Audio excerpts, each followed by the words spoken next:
Samedi dernier, sur la place Kléber à Strasbourg, un spectacle folklorique chinois ravit les passants.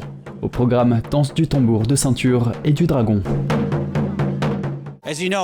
Comme vous le savez, en Chine, la danse du dragon est exécutée lors de célébrations et d'événements très importants. Et moi et mon équipe, nous considérons que des événements comme celui-ci, qui sont des événements visant à présenter le Falun Dafa au public et à sensibiliser à la persécution, sont des événements très importants. Hubert Korper, de la Société internationale pour les droits de l'homme, et Wu Wenqin, membre de la fondation Asia Vision, ont soutenu cette journée de sensibilisation. La liberté de croyance dans l'article 37 doit être lue comme la liberté individuelle. Tout cela n'existe pas en Chine.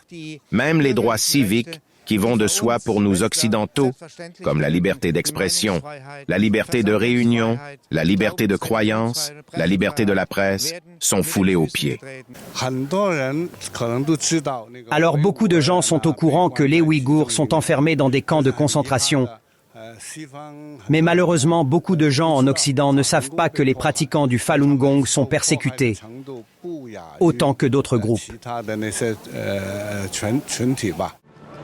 L'après-midi, sous un soleil radieux, la procession s'est mise en marche, avec en tête de cortège les bannières du Falun Dafa, suivies d'une bannière des principes fondamentaux de cette discipline, à savoir la vérité, la bonté et la patience.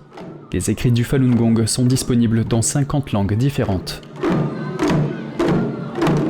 Certains passants, intrigués, se sont dit touchés par l'ambiance dégagée par le défilé. Je suis touchée, je suis émue. Et ça fait du bien, ça réveille les cœurs. Ça, c'est de l'émotion pour moi. Ça, je ne connais pas, je ne sais pas ce que c'est ça, le Falun Dafa, je ne sais pas. Mais je vais me documenter ce soir sur Internet pour voir, pour voir ce que ça dit, tout ça. C'est très coloré, ça a l'air très professionnel et ça vous remonte le moral. Oui, ça rend joyeux. Les spectateurs ont aussi été choqués en découvrant les tortures inhumaines et le prélèvement forcé d'organes que le gouvernement chinois inflige aux pratiquants de Falun Gong. Je suis horrifiée. C'est tellement inhumain. Ça me rend triste.